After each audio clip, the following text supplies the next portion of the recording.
returning from suspension after failing a drug test for a banned substance, unknowingly ingested.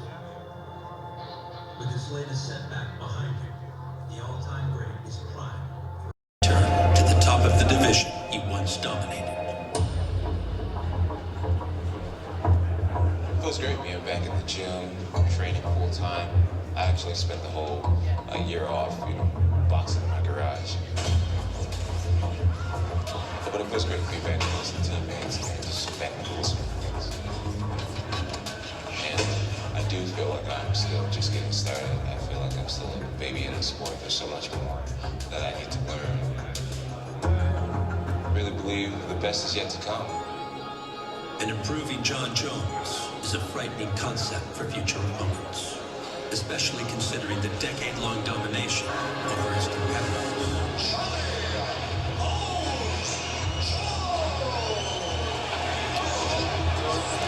Beautiful lateral drop right there. Very nice. Jon's rise was fantastic. I mean, you just saw this guy developing, getting better every single fight. For a kid that only has 9 months of mixed martial arts, this is very impressive. Coming up with a whole bunch of different arsenal of tools. And unpredictableness flew like a lot. Jones has some great moves, man. It's a thrill to watch. He put him out. One of the things I remember most about Jon's rise is how fast he came. It's confidence. It's belief in yourself. To get to this high level of a game this quickly, you gotta have that. You gotta have that in spades. This guy's got it. Jones became the youngest champion in UFC history and achieved MMA supremacy with seemingly effortless title defenses. I was just fighting so dominant. All the legends of our sport. An incredible performance by the champion. And I really was starting to feel as if I was just like this in every competition. Jon Jones has defended his title. I didn't think that I could possibly lose. Jon Jones, ladies and gentlemen. The sixth challenger to his throne would be another young talent. A 6'5" Swedish finisher named Gustafsson. He may be the only guy that can match height and reach with the champion Jon Jones. And while Mahler earned his shot with 7 impressive UFC wins,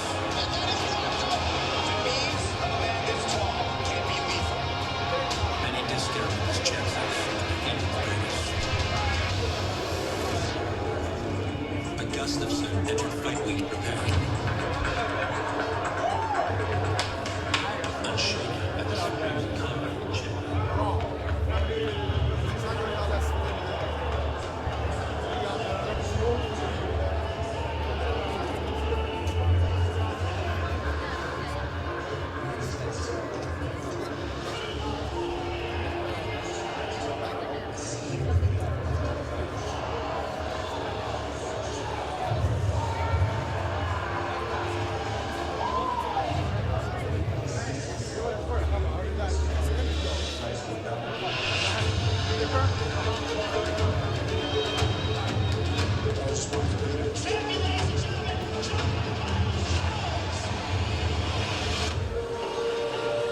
History on the line tonight.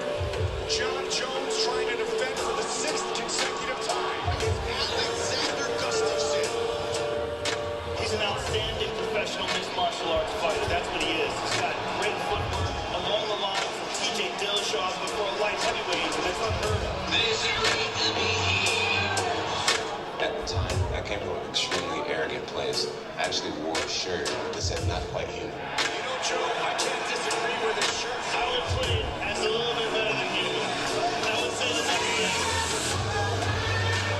I was really starting to sit my own cool. Jon was very relaxed here. Nice spinning back kick to the body. Jon Jones has stopped all 16 of his opponent's takedown attempts. Jon gets the clinch, but can't hold on to him. As I was fighting him, I was amazed. Good combination by Gustafsson. I hit him with shots. Nice jab by Gustafsson. Jon's cut. Jon is cut over the right eye. I took him down. I was like, oh, this wasn't that hard. This Jon Jones gets taken down for the first time in his career. Incredible. This kid is good. He's got Gustafsson up. Gustafsson defends. Big elbow by John. This is going to be a long night. I'm going to have to dig from something outside of me in order to pull this off. All down. Deep press.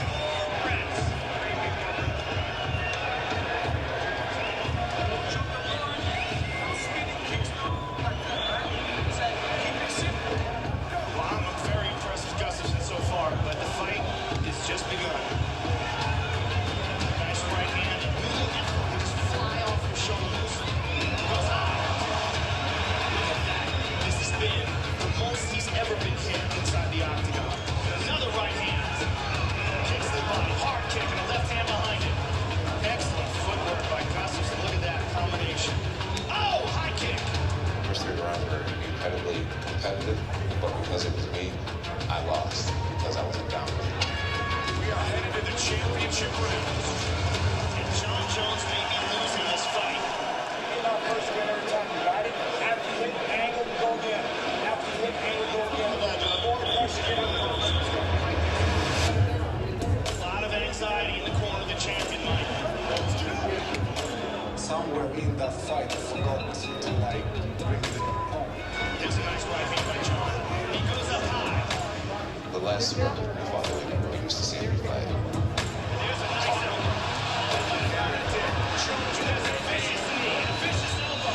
Again with a big elbow. Let's see if Gustafsson can pull it up the stretch.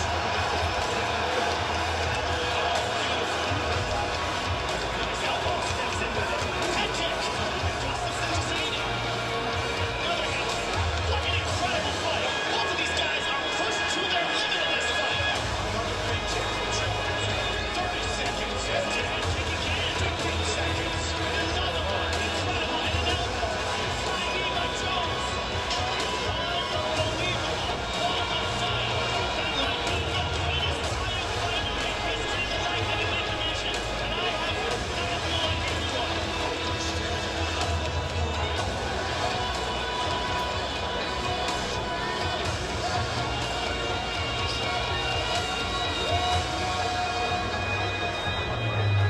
In the long run, I didn't do enough.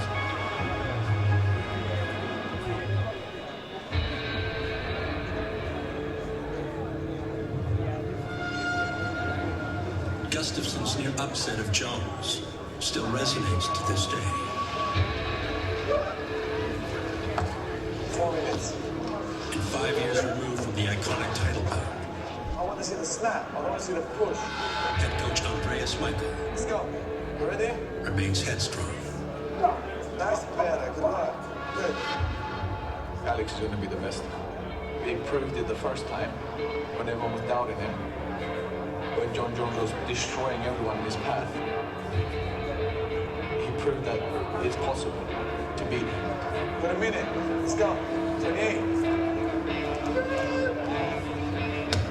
If anyone could do Alex again, he would do it. That's it. One more. Last one. Come on. Nice. Rest. The experience that Gustafsson and Michael shared in Toronto has never escaped them. And their shot at redemption has finally arrived. A rematch with Jones is set for December 29th in Las Vegas, where they plan to finish what they started. You have to dominate. You can't just have a back and forth war with this guy. You either finish it or you go strong in 5 rounds. We're going to have to do 5 John Jones rounds. And beating him means more than a title. It's massive to become a world champion. It's a dream I have, but this is bigger. Beating John is bigger than taking the record.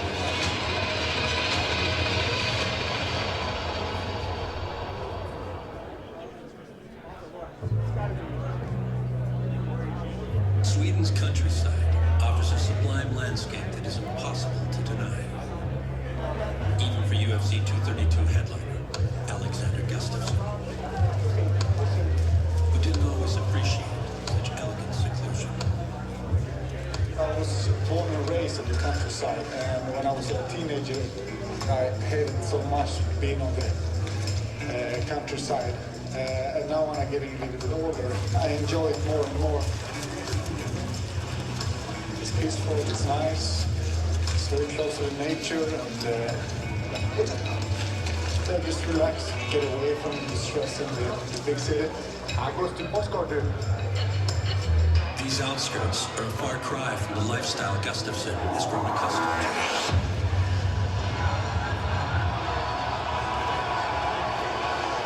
Following his 2013 championship loss to John Jones, Congratulations. You know, it's very rare to hear that for a loss, but yeah, congrats. the Mauler's notoriety exploded across the pond. It changed my life. Even if I lost, I still won that fight because people, they appreciate me coming in there and give it all. I became a world-known fighter. What a welcome for Alexander Gustafsson. He was in one of the best fights of all time against Johnny Bones Jones. He became the face of European MMA, I think we've got half of Sweden here with us now. which led to a London headline.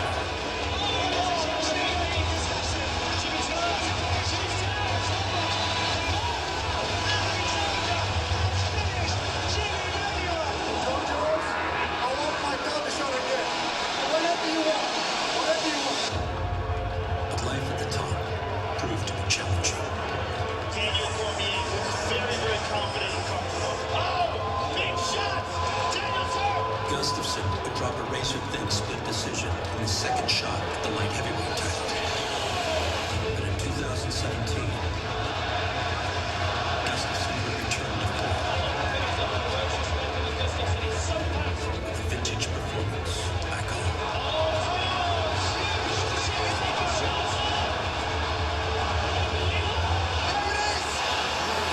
The victory in Stockholm was not only career-defining, because Gustafsson, although with the moment, it was also life-changing.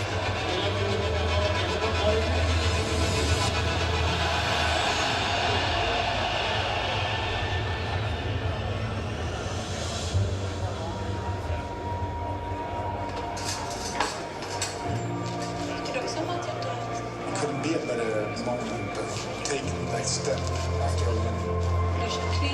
Me and my fiancée, we came home after that, and I didn't feel that the fight was such a big deal because I became a dad. Det är gott. Min namn. Vill du ha vatten?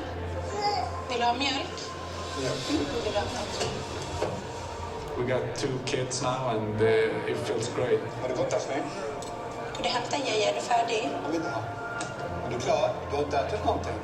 You know, the UFC is and has been a very big part of my life. Men kille, hej! Hej Sednus. It's just not a regular job, it's a lifestyle. And come home after hard work or training and you meet your kids and they're just smiling at you. Makes you work hard. It makes you want to become a world champion.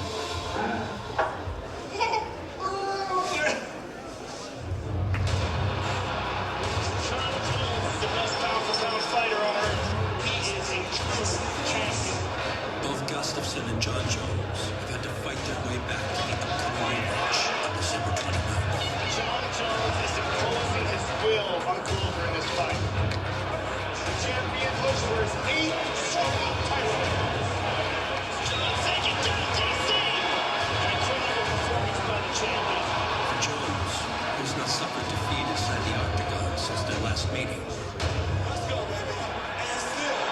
his fight took place outside of competition. Jones, following a 3-car accident injuring a woman, he fled the scenes, later stripped of his title. These marquee headliners were each separated by lengthy suspensions.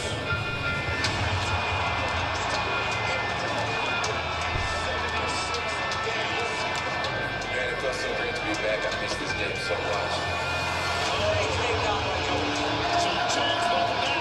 He would most recently return from a doping suspension in a vintage performance against this greatest rival. Let's see if this is indeed John Jones 2.0 here tonight as he looks to take on the reigning champion. This is the mother head kick. John is all over.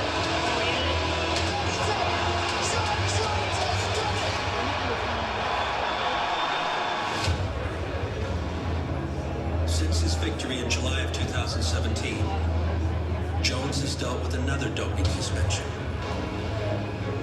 But arbitration found only trace amounts of a banned substance, proving that Jones was not at fault. All right, let's go nice and easy, down and back, guys.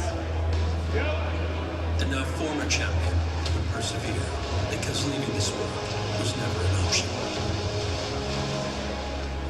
If there's any time I ever thought about quitting and walking away from the sport, that was it. You know, I was hated. And turning it all off is the easy way to deal with it. Keep your eyes down the whole way. You know, financially, definitely don't have to fight anymore. I could afford to delete social media accounts and right up into the sunset. But, you know, I didn't do that. I faced it. I learned to take things more seriously. Looking back on the first fight with Gustafsson, Jones feels a sense of confidence, though in the bout took place before, he let the error of his ways. I was right in the heyday of just being a complete party animal, being absolutely missing practices, practice all over, not respecting what I had.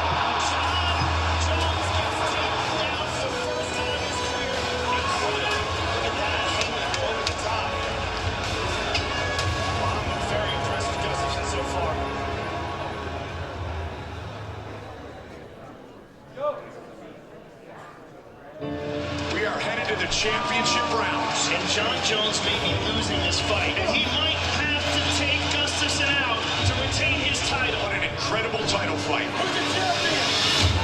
Oh, that might have hurt. Gustafsson's in trouble, and there's a vicious knee. Gustafsson trying to escape. Oh, my knee.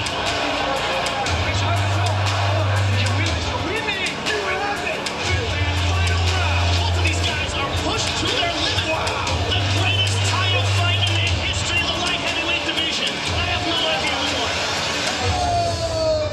Breaking news, the rematch of one of the greatest fights in UFC history, John Jones versus Alexander Gustafsson, is on. This is an opportunity for John Jones to erase all the doubt. People will remember him as what he really is. One of the best fighters that's ever fought in mixed martial arts, period. So welcome to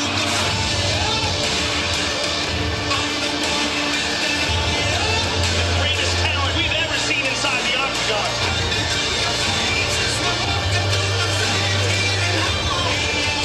He's a dangerous big man with a fantastic blend of skills to beat Jones. It is a true champion versus champion matchup.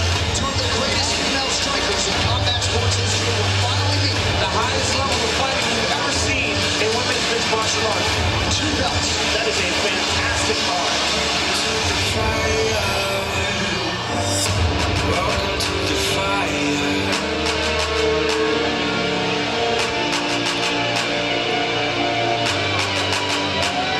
Welcome to the UFC 232 press conference from Los Angeles, California.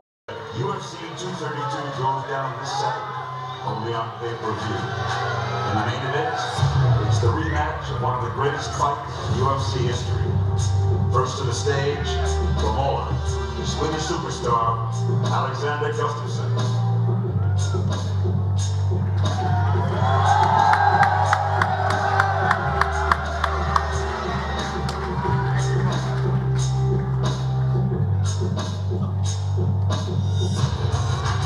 And challenging him for the UFC Light Heavyweight Championship, a true pound-for-pound great, the former 205-pound title holder, he's back, John Bones Jones.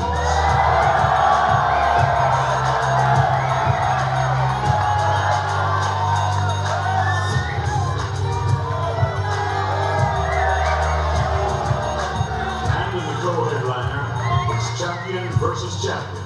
A super fight between the two best female fighters on the planet. Introducing first, the UFC bantamweight champion, Amanda Lioness Nunes.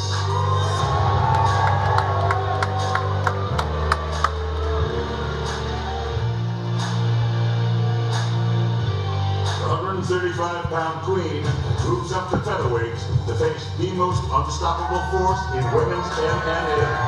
The reigning, defending women's 145-pound champion of the world, Cyborg. Cyborg.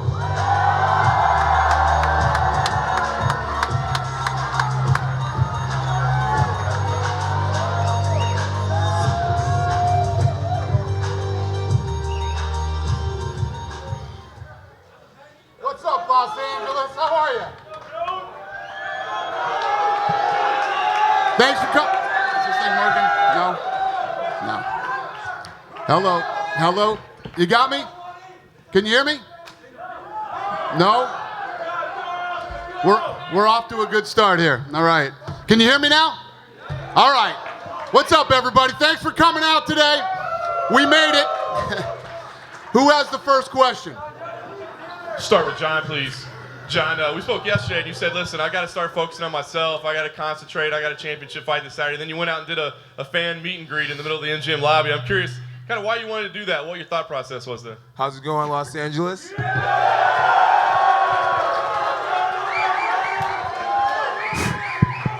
I said, how's it going, Los Angeles? How are you guys?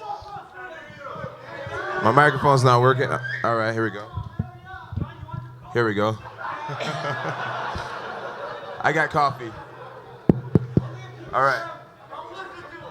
Yeah, we're off to a bad start here. Yeah. Go ahead, I'm not sure if this thing's working. All right. So, yeah, I can't. I don't think they can hear me. You can hear him? Yeah, go ahead. Go ahead. Okay, so yeah, basically, this situation has been really crazy. I understand that there's a lot of fighters that came from all over the world to be here, guys from all over the country to be here. And I wanted to try to make this thing as right as possible. Ultimately, the UFC our slogan is, we're as real as it gets. And I mean, people spend their hard-earned money, and it's all about the fans at the end of the day. And I wanted to do what I can to do it. I had about an hour to wait until my next workout. And I said, dude, let me go out there and meet some of the people who make this all possible. So I did a meet and greet last minute. Me and my team, they worked as a security squad. We didn't need it because everybody showed up with so much love and appreciation. And it was great. About maybe 200-300 people showed up to the MGM lobby and got to get personalized stuff done. So I felt really good about it. It was really great. John, you, as positive as you're being, you know that no matter what you say, no matter what you do, there are going to be people, probably the rest of your career, that say you're a cheater. How do you address those people, knowing you're going to have to do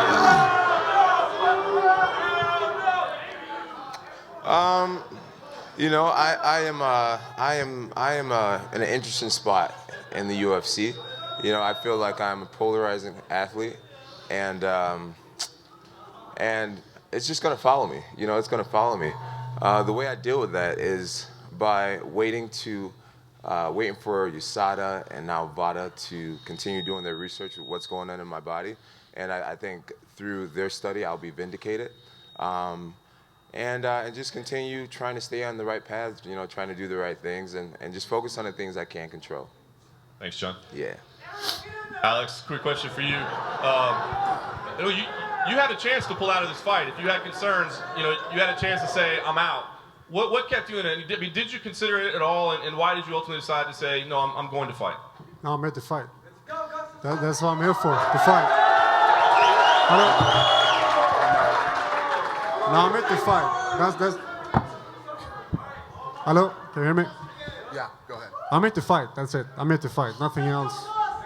Nothing less. Whatever this guy's saying, it's just bullshit. He's just terrible, man. This guy is terrible. I'm telling you, he is terrible. You know, I'm here to fight. It was nothing else. I was just here to fight. But the thing is, I'm just like, you know, I'm flexible. It's all good. But you know, we have friends, family, fans coming into town having plans. They have their budgets, and they have to like reschedule. We're planning everything, whatever. I mean, whatever this guy is saying, you can't take it serious. You can't take it serious at all. He's just terrible. He is terrible. And he will eat it. He will eat it on Saturday night. I'm telling you, he will eat everything on Saturday night. Alex, when you did a media day last week in Las Vegas, you were asked point blank, do you believe John Jones is a cheater? And you were very kind of political about it and you know, said nice things basically. Now after the latest developments, I'll ask you again, do you believe John Jones is a cheater? Yes, I do. Yes, I do. Man, This guy is not confident. He's not. He has to put shit in his body to be confident. That's how he is. What'd you say about confidence? What'd you say about confidence? I'm not confident. What are you saying? What You're not picture? confident. You're not confident at all. Why? You said a picture in my mind? You're not confident. Wait. You said a picture in my mind. What'd you say? Just what did you say before that? I'm not confident. There's a picture in my mind that's not confident or something? No, I said you put shit in your body. That's why. You're not I put confident. shit in my mind. You put shit in your body. What have I put in my mind? What have I said? In your mind, in your body. You put shit in your body. Oh, I put shit in my body. Yes, you do. That makes me confident. You're not confident at all. So I put a pictogram of a steroid in my body, and that makes me. Whatever you're saying. Whatever you're saying. Okay. It's good. It's good that you believe. It's good that you actually believe. Well, you know what? It doesn't matter. It's good that you actually. John, it doesn't matter. It's good that you actually. No, it does matter because you just said that. It's good that you actually believe that a microscopic pictogram somehow has allowed me to become more confident. I'm glad that you believe that. I'm glad that you believe. John, is it legal stuff you put into your body, or is it illegal stuff you put in your body? It doesn't matter what it is. I'm glad that you believe that I beat you and I've become everything that I've done because of microscopic pictogram. I'm glad that you believe that. That's what you believe that. That's what you get your confidence from. You believe that I on Saturday you, it would be different. You believe that I beat you because of a microscopic. It won't help you this time. You believe that I beat you because of a microscopic pictogram. It won't help you this time. You believe that, huh? I believe that, yeah, of course. Wow. It's illegal shit in your body. Wow. Illegal stuff in your body. It's not like some protein or whatever. No, what was found in my body is 100% on the ban list. 100%. There you have it, guys. There you have it. And you honestly believe it's still going down that on I Saturday. beat you and I beat every other 24 fights that I've ever been in against the baddest dudes in the world because a microscopic pictogram. You honestly believe that? I do. Good. I do. That's funny. Good. Dana, I just want to ask one for you, Dana. I know that this hasn't been an ideal situation, but there has been some fan backlash that said, man, the UFC didn't care about the fans making this decision. How would you address those people that said, man, you did us wrong by making this decision? Yeah, listen, it's not an easy decision to make. You have to, you got to pull the trigger and you got to make moves. You're not going to make everybody happy. You can't make every fan, every fighter. But we gave the fans in Las Vegas the opportunity to get tickets first, and the tickets are cheaper. We had over 3,000 people, buy tickets here that had tickets in Vegas. We did everything we could to make it better. We did what we could do. So Dana, I wanted to ask you, has there been any compensation that's going to be given to the fighters since they'll have an increased income tax? Any compensation what? Compensation for the increased income tax in California for the other fighters? Who's going to pay my income tax in California? And also the increased medical costs? What? And the increase for the medicals for California State. Yeah, it is what it is. It's either that or not fight. Nobody gets paid and nobody does anything. It is what it is. We had to move it, and listen, it's costing everybody more money. It is what it is. Question for Amanda. You've obviously put on a lot more mass and muscle for this fight. Just what have you done just to test how your body will move differently and react differently? Train with big people in the gym. I always do that. This is my original weight class, 145. When I stepped in this country, in Strike Force, was my first fight was 145. And I went down to 135, and now I'm here again. That was awesome.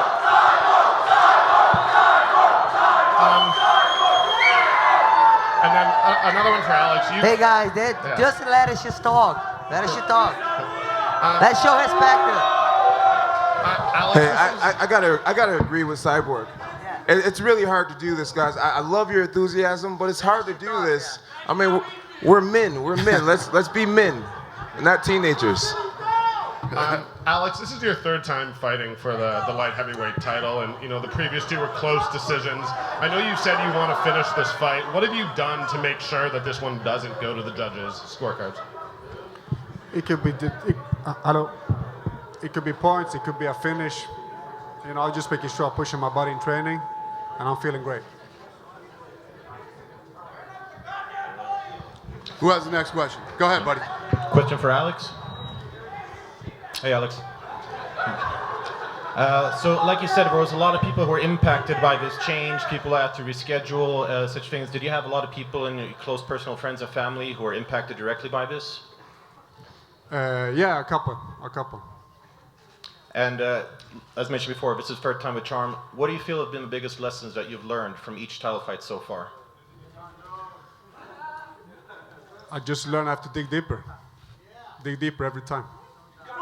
And question for John. As you mentioned, it was a pictogram or something or other, but it is still illegal by the World Anti-Doping Organization and such.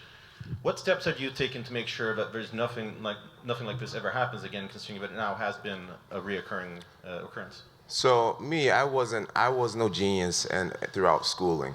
So I'm learning all these things about pictograms and picograms. See there, exactly. I'm learning as we speak. I'm still learning what this stuff is. And the funniest thing is someone trying to convince me as an undefeated fighter that I'm not confident because of a pictogram. Say it again. Say it with a pictogram. I think shit in your body, John. I think this is so funny that the person who lost is making an excuse of a microscopic chemical that is, instead of just saying John Jones's balls is way bigger than mine, and that's why he beat me. That's why I have positive piss tests, huh? Because I have no balls. This guy who has the smallest balls here? You and me. This guy is. I'm the one not have illegal shit in my body. This guy. I say I have balls. You don't have balls, my friend. This guy has found. You got illegal shit in your body. This guy has found a way to justify why he lost. It's hilarious. It's hilarious. We'll see on Saturday. It's hilarious.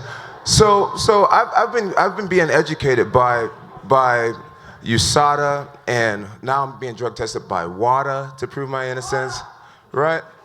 And so from what I understand, what is found in my body is like taking a grain of salt, or let's say a grain of sugar. But John, nobody cares about it's a grain of salt. You have illegal shit in your body, John. Okay, yes.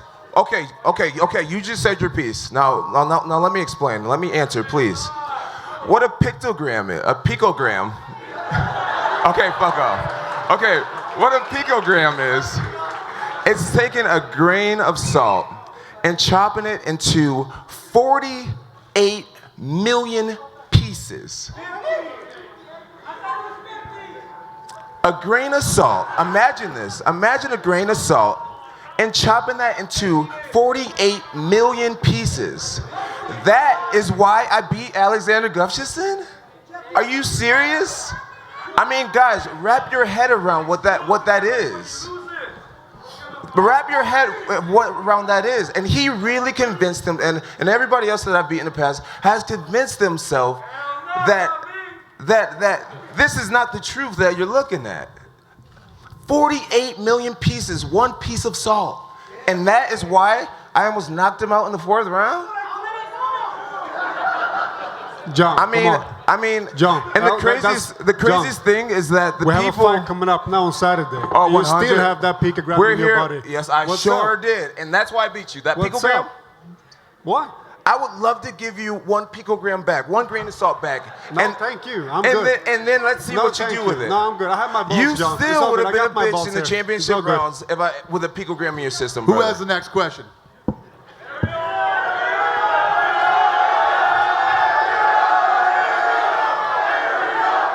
Question for Dana over here.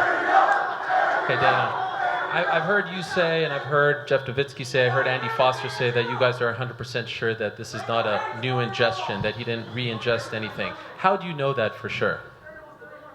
That's a question for Dana. Oh, what's the question? Sorry. I heard you and Jeff Nowitzki say, and Andy Foster said it as well, that you are 100% sure that this isn't as a result of a new ingestion. This is the same metabolite that was in his system back in July of 2017. The question I don't seem to find the answer to is, how do you know that?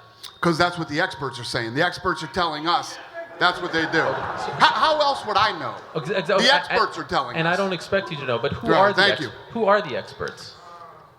Ask Nowitzki. Call Nowitzki and set up an appointment to have an interview with him. He'll tell you. Ariel, I can help you with that. You know, you probably can't, actually. You let Nowitzki answer that question for you. I would love Nowitzki's the expert on that.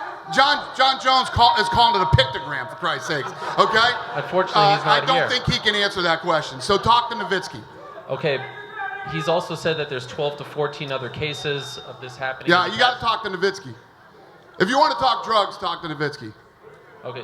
Can I just ask John what he wanted to say? John, what did you want to say? I'm going to take the advice of my boss and have you talk to Jeff. Yeah, let Nowitzki talk about that. Okay. A question for Alex. How do you feel about the way this has been handled from your perspective? I'm just happy we got a fight on Saturday. I'm happy we have a fight on Saturday. I only feel for the fans. I feel for all the fighters' family members coming in and friends. That's the. But for myself, I'm flexible. I'm here to fight, and I'm happy we have a fight. You know, it doesn't matter if it's on rocket fuel or whatever. I'm going to beat him anyway on Saturday night. There you go. You said the same thing. You say the same shit every interview. I'm in the best shape of my life. You are not, John. I'm in the best shape of my life. I'm in And the you best are shape of my not. life. I'm ready. I'm in the best shape of my life. You say the same dry ass shit every fight. And you are not, Shut John. the fuck up. And you are not. And you are not. You said the same shit before you got knocked out in front of your whole country. Shut the fuck up. Okay, John. Okay. Who has the next question? I just have one more for Alex. Alex, do you have any problems dealing with USADA? Daniel Cormier has said he doesn't want to deal with USADA anymore. Do you have any problems now dealing with USADA after this?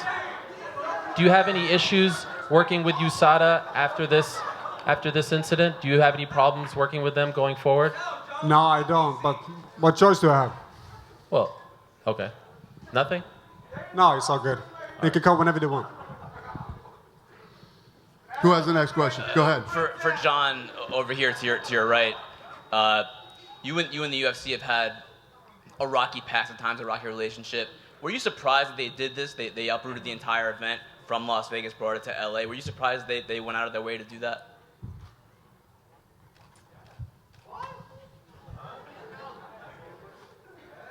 It's a hard question to answer, honestly. I think through science, I think I will be vindicated. I've passed the polygraph test. With pretty much the FBI, which means if I was lying, I go to jail for perjury. I passed a polygraph test, saying that I've never intentionally taken anything illegal to enhance myself. And now that science is starting to show itself, you will realize that, I mean, half the people that are judging me haven't opened a chemistry book since high school. And so, I mean, it's true. It's so true. And so people are ignoring the fact that a picogram, people are ignoring the fact this shit is so small that it almost should have never been brought up. It's so small. It's such a small amount. It has no effect. And I think a lot of the professionals, whether it's USADA or the UFC, are realizing, dude, John has actually he's kind of like a guinea pig in this situation, almost wronged in this situation. Even though it was in me, I think this is a way of fixing a wrong and making it right again by not canceling this fight and keeping the fight on, ultimately for the fans, because this could have been canceled. And so, even though a lot of fans got hurt in this situation, we saved the event. Look at all the people that got to be here, all the people that are planning on ordering the fight around the world. So yeah, and like Dana said, the organization is doing everything they can to make it right. You know, giving discounts and comping families and doing all types of stuff. So changing the event instead of canceling the event, I feel is the way of kind of wronging, making this right. And then just for Dana, Jeff Nowitzki was on Joe Rogan's podcast earlier today, and he said the first time that USADA found an adverse finding in John's drug test results was actually in August and then again in September. Was there any way to go to the commission maybe earlier to get that cleared up and say, hey, this is what we have, maybe go to them early rather than waiting for December to tell them? Yeah, I don't know. You have to talk to Nowitzki about that. I don't know exactly what the timeline was when those guys were dealing with that stuff with USADA, but he has all that information. You can talk to him about that. But at the time when it came down to us dealing with it, there wasn't time to handle it, no. Did you even know about it before then? Because they said, Jeff said it was in August. Did you even know? Yeah, no. And then just one last thing, Dana. The finances as far as moving the entire event from Vegas to here. How much does that cost you guys on the front end? About $6 million. Yeah. And then does that get offset by pay-per-view at least? I mean, will you guys end up making money? Will that be offset by what? By the pay-per-view revenue by keeping John. You don't know. I mean, pay-per-view is always a crapshoot. You don't know how that's going to go. Listen, this was the right thing to do.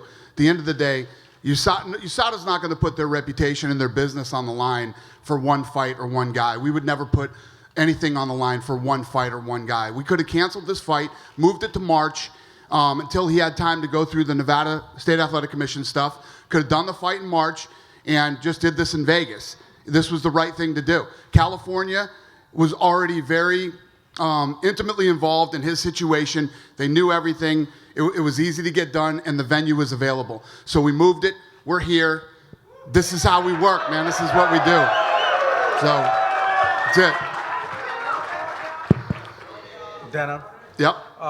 UFC 233 was scheduled to take place here in California. UFC 233, right? Yeah. Was canceled. Did you ever think Wasn't canceled. It was moved, but okay. Did you think about moving John Jones and Gustafsson? What's that? Whoa, what do you mean? It was moved. You guys are acting like we're talking shit to each other or something. Okay, that event was moved, and what's the question? Did you think about moving John Jones against Gustafsson to UFC 233 and maybe keep the... Well, we could have moved it anywhere. We could have moved this fight anywhere, but the reality is that this guy flew in from Sweden. He trained. He's been off for a year and a half. He went through a full camp. Both guys are healthy. Both guys should fight. If we could make the fight happen, we were gonna. We called California. They understood his situation. Like I said, they were very involved in it. There was a venue available, so we did it. It's really that simple. So what about UFC 233? When is gonna? We could have done this fight in March. We could have done it when we were talking about coming to. We could have done it on any card coming up. Okay. My next question is for Cyborg. I'm gonna ask in Portuguese to Cyborg, please. Yep. Cyborg. Chris. Perguntar em português, Chris. Hello. Chris, antes de você entrar no UFC, né, teve muita questão de UFC, foi provocações, enfim, até declarações de pessoas do UFC. Quanto tempo demorou para que você desse essa volta por cima? Quando você sentiu que deu essa volta por cima? E como é a sua situação hoje, você fazendo a primeira superluta da história contra a Amanda, feminina do UFC? Eu acho que a primeira coisa, eu nunca escutei, nunca dei valor ao que as pessoas falam para mim, tentando botar eu para baixo todas as vezes. E todas as vezes que eu entrava para lutar, eu sempre mostrava que eu iria provar o contrário. Né? Eu acho que...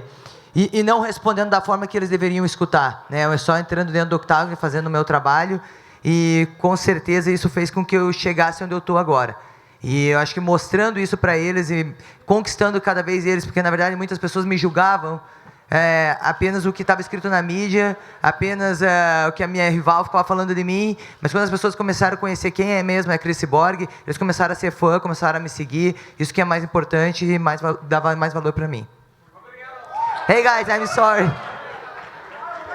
Hi, over here. I'm going to start with a couple of questions to John. How come this is the third time we're actually taking focus from the fighters and the fights and talking about what you have in your body, whether it's a picogram or a pictogram? Why have you tested now positive? Next question, please. Thank you. Oh, wow. All right. Dana White, tell me, why are we still having this guy here instead of seeing a 2-year suspension like Frank Mir? Why are we still what? What's the question? Hold on. Someone hold on. Hold on. Sit down. I'm sitting down. I want to Thank take the you. mic from her. Better questions. Better just wanna journalism. know I don't understand what your question is. What- Is there a real what's the reason Better for journalism. him having Better a journalism. picogram You in suck. his body? Better journalism. Hold on. Let him talk. What's the question? What's the reason for John Jones having a picogram in his body? I don't. Yeah. That's been the topic of That's this why I'm entire. asking him. Yeah. Have you Well, been- have you been listening? I told you, like I told Ariel, talk to Jeff Nowitzki about that. If you want to know the science of what's going on, talk to him. All right.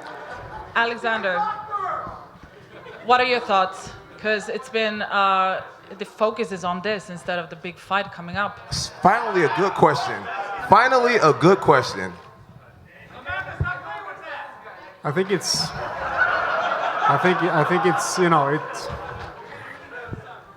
it's bad for the sport. It's bad for the organization. It's not good for anyone having this type of conversations before a fight. But it doesn't really matter to me. We're here now. The fight is happening, and I'm happy for that. And I've never been this ready ever. So let's go. Let's do it. Last question to Cyborg. Cyborg? Yes. I can see you don't have that energy in your face. Are you affected about this? About what? All this mess. You don't have energy in your face? I have a lot of energy. I can fight now. Who is this girl? Who are you? Hey, I have a lot of energy. Where did you come from?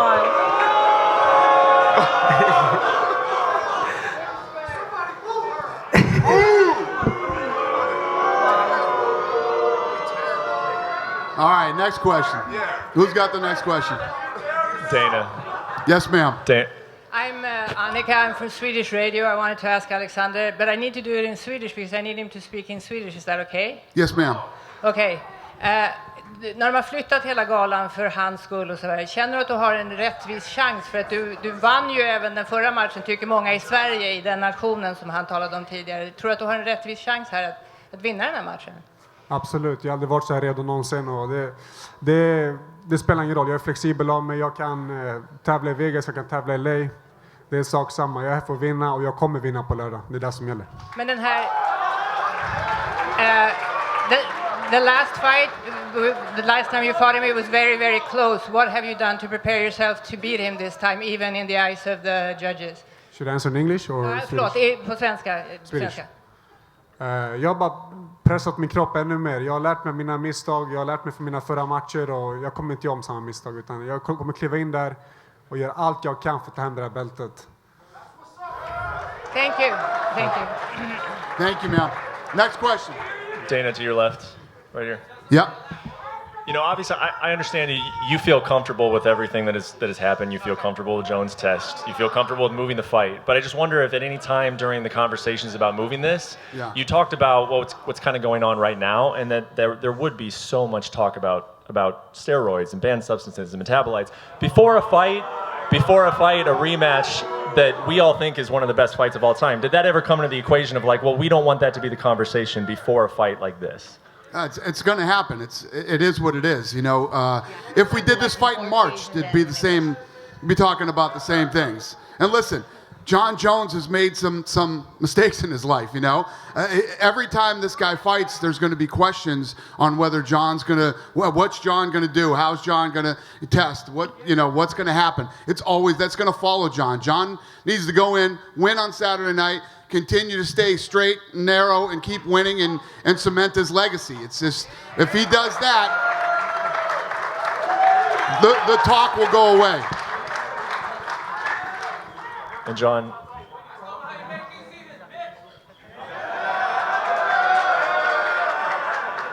I guess a little, were you going to say something? What was that? No, do you have another question? Yeah. For John. I've heard you talk about this rematch with Gustafsson, and you've said that some people thought you lost the first fight, and that's something that you wanted to correct. You wanted to prove to everybody that you were better than this guy. Do you feel like you still have the opportunity to really prove that with the circumstances as they are? Oh yeah, absolutely. Winning this fight convincingly, finishing this fight, absolutely. There will always be asterisks. There's asterisks next to who's pound for pound the greatest of all time. So in my mind, in my mind, there is no asterisk. I was afraid of there being an asterisk next to my career when I was uneducated. But as I'm learning, even though I still can't say picogram or picogram, whatever, as I'm learning what this really is, I'm actually almost mad that it was even mentioned. I mean, it's invisible. You can't take a picogram. It's that small. You can't knowingly take it. That's how small it is.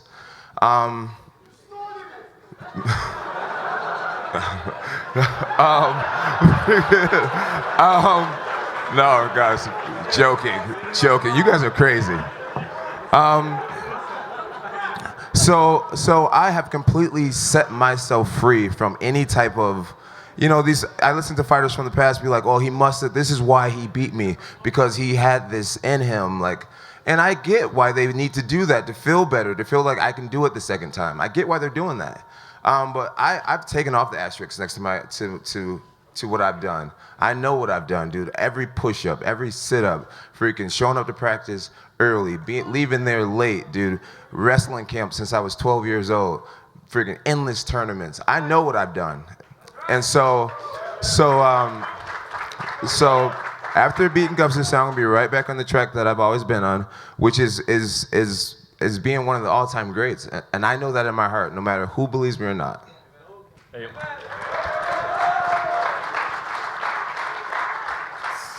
One more for you, John. Just one, last one. I've heard you say that you're angry that this test came out, that you don't think it should have came out because it's such a small substance. And USADA is not treating this as a failed drug test. Do you feel like, are you going to do anything about, are you going to complain to them? Is there any kind of recourse that you can take about should this information have even come out in the first place? Well, no, and that's another thing. People are like, oh, John must be paying off USADA, which is impossible. If Lance Armstrong can't afford to pay off USADA, you think I can? It's like, no, it just doesn't happen. USADA's been around for so long. They're so credible.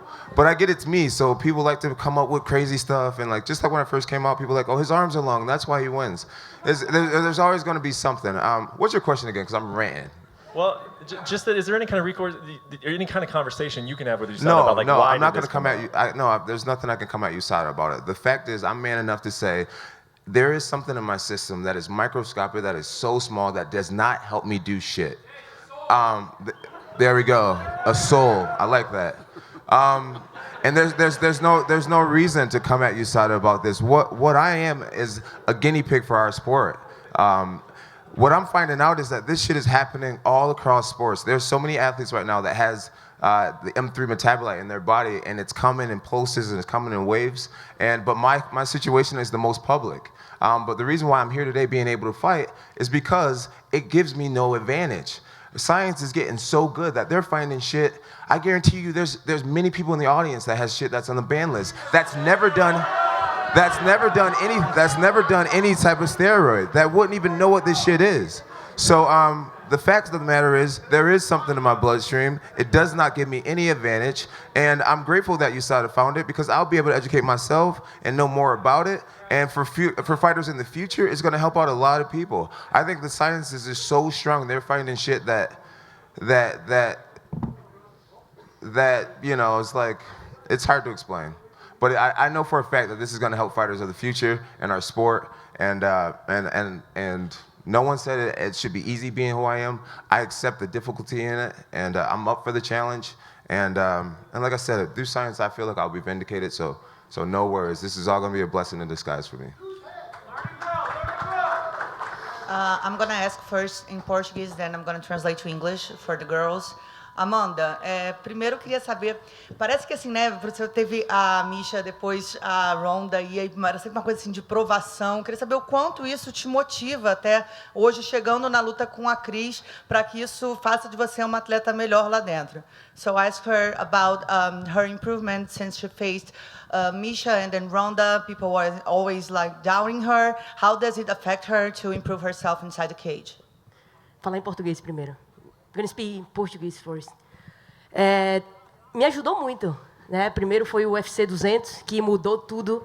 Ali naquela semana foi uma coisa louca, e depois veio a minha luta contra a Ronda, e aí também foi aquela coisa toda, she's back, e esqueceram completamente da campeã naquele momento. E é como você mesmo falou, esses 2 momentos que eu passei na minha vida, com certeza me ajudou mentalmente a superar qualquer tipo de obstáculo daquele momento para frente. Então, hoje, né, com tudo que está acontecendo com esse show, eu já estava já meio que esperado por mim, porque eu já passei por vários problemas no show com a mesma carga que está sendo esse. Então, tá tranquilo para mim. Me ajudou bastante as últimas lutas, com certeza. You speak English? Yeah, I don't know. I'm saying in Portuguese, or in English now. My UFC 200 and right after was against Ronda Rousey. That for sure helped me to go through everything after that. UFC 200 changed everything in the last minute. I was the 30th fight of the night. I became the co-main event. I became the main event. That was crazy for me, you know. And for sure, that moment making me like ready for everything after that. And now we're here today, and all the crazy things going on this week. I'm ready for that. And I've been there before. O que você acha que você traz de diferente que as outras adversárias da Cris até hoje não trouxeram para ela? What do you think you're going to make different and you bring to the table differently than the other opponents that Chris faced? Eu acho que o pensamento de campeã. Eu penso exatamente como a Cris pensa. Então, eu acho que essa é a diferença, entendeu? Vai ser campeã contra campeã. E que vença melhor. I say like the difference between me and Chris' last opponent is I'm the champ as well. I know everything she think, and this is the difference. And the smart and the better one is gonna win. He's gonna win the 29 for sure. Now for Chris. Cris, você está bem favorita, né, nas casas de apostas e tudo mais, e eu queria saber o quanto esse favoritismo acaba podendo te ajudando, te atrapalhando, como é que você lida com isso para que não deixar realmente que a emoção tome conta de você na luta. So Chris, you're really like a favorite in the betting, I don't know how to say it, but the sports betting, sorry. And how do you deal with that to not affect you inside the octagon? Na verdade, assim, eu nunca fico checando quem tá favorito e quem não tá. Na verdade, eu sempre sou focado nos meus treinos e isso não me afeta, porque, na verdade, eu acho que eu chego lá e faço o meu trabalho e eu não levo em consideração o que tem por fora disso. I said, man, I really don't check the internet, see who's going to be favored or not. I just focus on doing my job in the octagon and that's it. And last question for Dana, how big this is? Like, is this the biggest female MMA fight in the history? Yeah, this is for the baddest woman on the planet. 135 versus 145, both champions. 2 of the baddest women in the world. We'll see. They're Brazilian. Do you compare this fight to another male fight? Well, I think if you look at the women's division since we started, as it's continued to grow and get bigger and create more stars and big fights, this is the fight that I've been talking about for a long time that I felt needed to happen. You know, I think that these two are without a doubt the 2 baddest women on earth, and we need to find out which one is. It's a fun fight. I love this fight. I've wanted this fight for a long time, and this is, as far as the women's division goes, the biggest fight ever in the women's division. And as far as the men go, I mean, anytime you can put together a super fight with 2 legit champions, it's what I love, man. Love it. Do you think this opens to other divisions, other women divisions to do more stuff like that, more super fights like that? I literally heard nothing you said. What did you say? Say it again. Do you think this fight opens to do more challenges like this in other women divisions? Well, it's not about that this opens up more challenges. It's about timing. You know what I mean? Cyborg is the absolute best 145-pounder in the world. Amanda is the absolute best 135-pounder in the world. And right here, right now, this is the fight to make. It's the perfect time, the perfect place, everything. That's what determines whether you make the fight or not. John, this question's for you over here on a lighter note. The other day you tweeted asking fans for suggestions on walkout songs, and all the answers went the obvious way. Were you expecting it to go the obvious way with the jokes, and have you picked a walkout song for Saturday night? Oh man, I heard all types of jokes. Oops, I did it again, Britney Spears. Oh man. Hey, sing that. Do you think you'll go that route and play one of those songs? Or are you going to go with something inspirational? No, I picked a really great song. I think the lyrics to the song is very fitting. And then you guys are going to have to watch UFC 242 to check it out. No. 232 to check it out. Hints? Not a hint? Not a hint, no, but it'll be extremely fitting. Yeah, I got 5 on it. Damn, yo, you guys are funny. A la verga. You good? All right, we'll take one more question. Who's got the last question? Yeah? Go ahead, buddy. Oh, we'll take 2 more then. You want to go 2? Yeah. Amanda, I just want to ask, you can't help but notice the energy you have. It's a lot different than normally a couple days out from a weight cut. So I wonder, if you win this title, you'll have 2 belts, but is there any chance you'd say featherweight is really where my future lies? I don't want to put my body through going to 135 anymore. It's soon to say about my future, and we'll see. We can talk about right after the fight, and I have better answers for you. Thank you for the question. Fair enough. Thanks, man. And Chris, I wanted to ask for you as well. Dana's saying this is for the baddest woman on the planet. I mean, if you win this, do you believe this solidifies that you are, no question about, the best of all time in the women's division? Everybody always try and say I'm the best fighter in the world. I'm the baddest one. I always like to, my fans said that. I like to go to the octagon and do my best I can, be violent, be everything I can do there, and get the win and get my belt back home. But what if my fans gonna say about me? This is important for me. But I'll say though, but in your mind, do you believe you're the greatest of all time? I train really hard for me, can do my best there, and then I always let my fans say that. If my fans said that, maybe I can believe that. Actually, I have a question for Chris and Amanda. Do you take this fight personal, or is just a sport or business? Would you shake hands? Would you become friends after this fight, or no? For me, since day one, always was business. You can see from my posters, you can see from my social media, all business. I don't know her. I don't have anything against Amanda. All the time people ask me, you do like fight Amanda? I say, man, I don't want, because she's Brazilian, she's the champion, but everybody make this fight happen. I just feel like it's so hard that you be the champion, and I know if after Saturday I beat her, nobody gonna look at her like the champion 135. And this is how But I'm still gonna have the belt at home. I still go down and defend my belt. I know. I'm saying, let me finish. And then I still gonna have my belt.